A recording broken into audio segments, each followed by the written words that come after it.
Halo semuanya, saya Fiani Halimawan dari absen 37 kelas 10G. Pada kesempatan kali ini saya akan menjelaskan materi mengenai Kesultanan Aceh. Sebelum itu mari kita lihat terlebih dahulu daftar isi dari materi yang akan disampaikan. Yang pertama ada awal mula, kedua letak, ketiga masa pemerintahan, keempat sumber sejarah, kelima perekonomian, keenam keruntuhan, ketujuh kesimpulan, dan 8 daftar pustaka. Yang pertama adalah awal mula Kesultanan Aceh. Kesultanan Aceh bermula dari adanya Kerajaan Indrapurba yang terletak di Lamuri.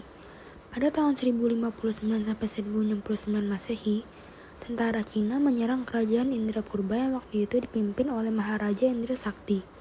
Ketika peperangan terjadi, Kerajaan Perlak sebagai sekutu dari Kerajaan Indrapurba mengirimkan 300 pasukan. Di antaranya terdapat pemuda kuat yang bernama Murajohan yang memimpin pertempuran. Akhirnya tentara Cina dapat dikalahkan dan diusir mundur.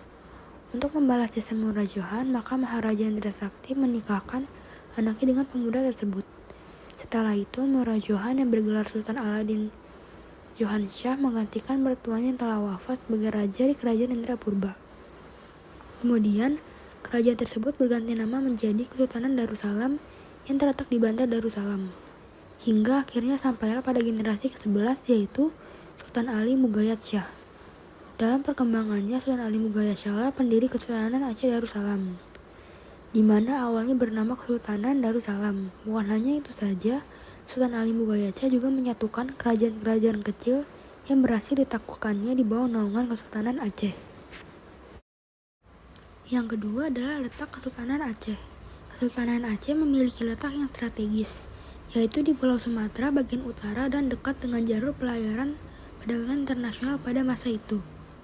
Ramainya aktivitas pelayaran perdagangan melalui bandar-bandar perdagangan Kesultanan Aceh mempengaruhi perkembangan kehidupan Kesultanan Aceh dalam segala bidang, seperti politik, ekonomi, sosial, dan budaya. Dari batu nisan Sultan Firmansyah, salah seorang sultan yang pernah memerintah Kesultanan Aceh, yang dulunya bernama Kerajaan Indrapurba, didapat keterangan bahwa Kesultanan Aceh beribu kota di Kutaraja atau Banda Aceh. Yang ketiga adalah masa pemerintahan Raja-Raja Kesultanan Aceh. Dari Sultan Ali Mughayat Shah hingga Sultan Muhammad Daud Shah terdapat 35 raja-raja atau sultan-sultan yang telah memerintah di Kesultanan Aceh.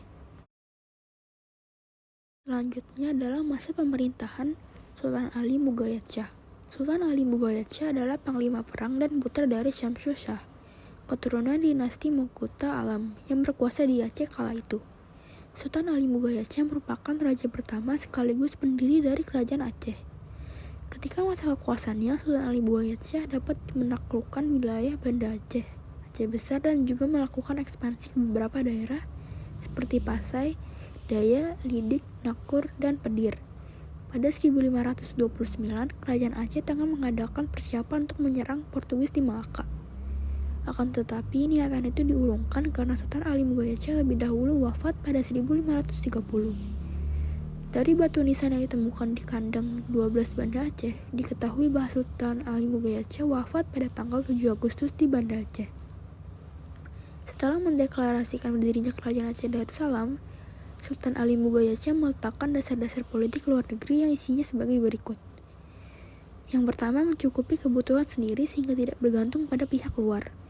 Yang kedua, menjalin persahabatan yang lebih erat dengan kerajaan-kerajaan Islam di Nusantara. Yang ketiga, bersikap waspada terhadap negara barat. Yang keempat, menerima bantuan tenaga ahli dari pihak luar. Dan yang kelima, menjalankan dakwah Islam ke seluruh Nusantara. Selanjutnya, masa pemerintahan Sultan Iskandar Muda.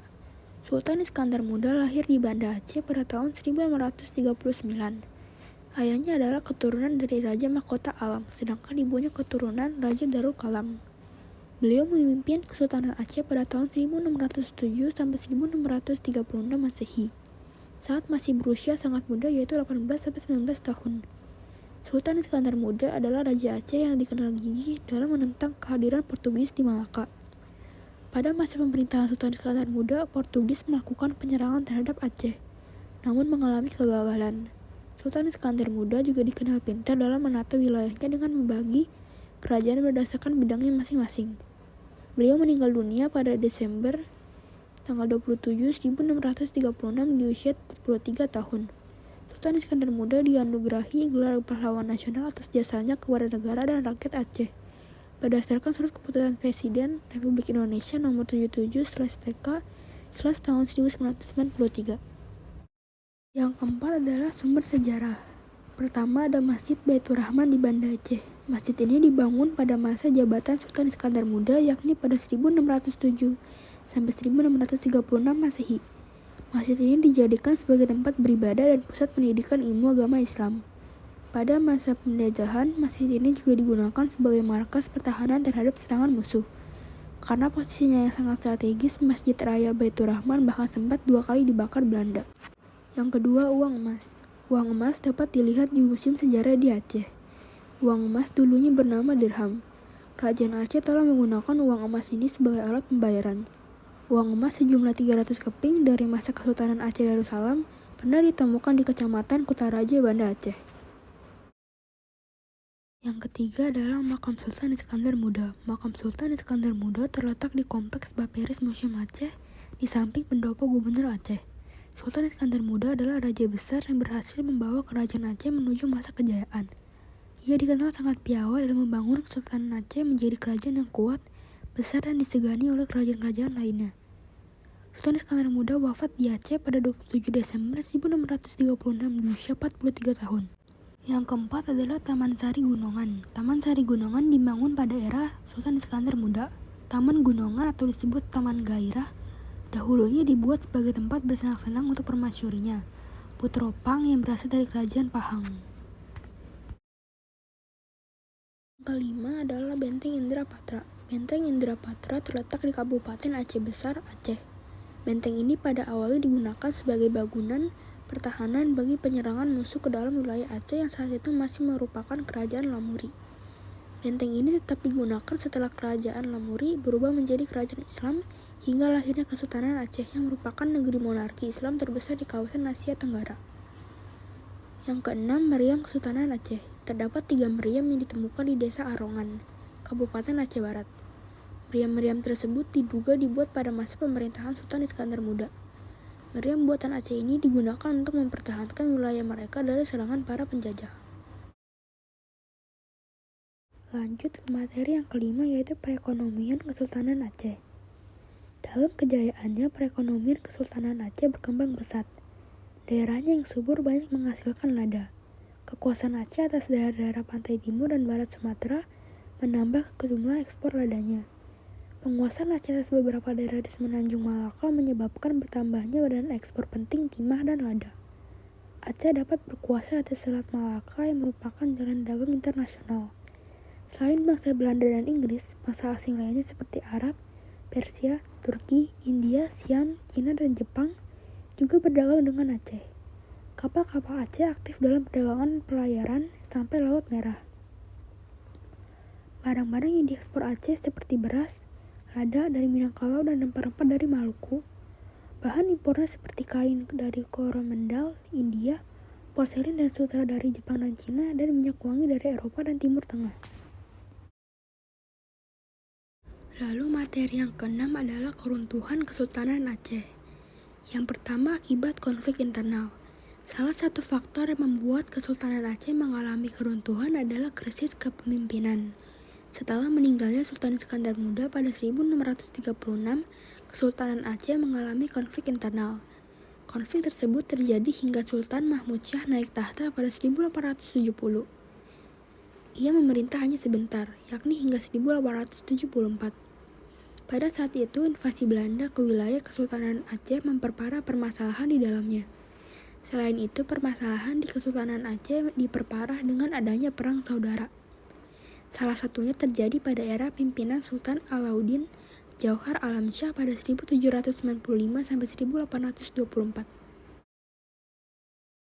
Yang kedua adalah Traktaat Sumatera.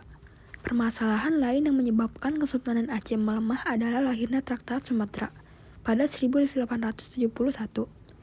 Dalam Traktaat Sumatera disebutkan bahwa Inggris wajib melepaskan diri dari segala urusan politik dan kebijakan Belanda di Sumatera. Traktaat Sumatera ini merupakan revisi dari Traktaat London yang dibuat pada 1824. Dalam Traktaat London, Inggris memiliki hak melindungi Aceh dari serangan bangsa manapun. Traktat London ini merupakan bentuk kerjasama antara Kesultanan Aceh dengan Inggris. Namun setelah direvisi dan muncul Traktat Sumatera, Kesultanan Aceh terancam akan diinvasi Belanda. Sejak saat itulah Belanda mulai menginvasi Kesultanan Aceh pada 1873. Hal itu menjadi awal dari Perang Aceh. Yang ketiga adalah Perang Aceh.